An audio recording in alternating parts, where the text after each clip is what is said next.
আসসালামু আলাইকুম রহমতুল্লাহ। প্রিয় দর্শক, আমার এই ভিডিওতে আপনাদের স্বাগতম। দর্শক, আমার দেশ পত্রিকার রিপোর্ট অনুযায়ী ধর্মীয় বিভেদ আনতে 793 মণ্ডপে অসুরের মুখে দাঁড়ি স্বরাষ্ট্র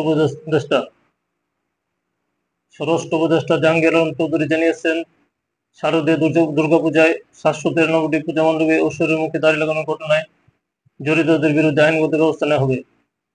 রোববার দুপুরে বাংলাদেশ সচিবালয়ে স্বরাষ্ট্র মন্ত্রণালয়ের সম্মেলন কক্ষে আইন শৃঙ্খলা রক্ষা সংক্রান্ত কোর কমিটি সভা শেষে সাংবাদিকদের ব্রিফিংকালে তিনি একথা বলেন।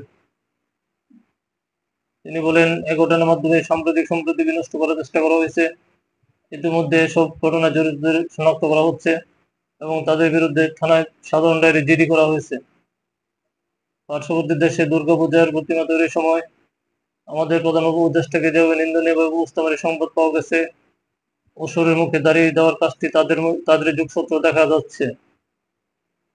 তিনি আরো বলেন, আইন শৃঙ্খলা রক্ষাকারী বাহিনীর সক্রিয় ভূমিকা, গোয়েন্দা সংস্থাসমূহের কড়া নজরদারি এবং দুর্গাপূজা উদযাপনের জন্য গঠিত পূজা মণ্ডপ কমিটির সহযোগিতা সহ সকলের সার্বিক সহযোগিতায় কুচক্রীদের চক্রান্ত নস্যাৎ করা সম্ভব হয়েছে।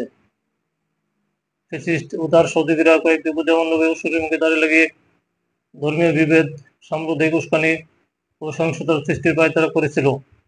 এক ঘটনায় কিছু ফ্যাসিস্ট বুদ্ধিজীবীদেরও ইন্ধন ছিল। দর্শক, ভালো থাকবেন। আল্লাহ হাফেজ।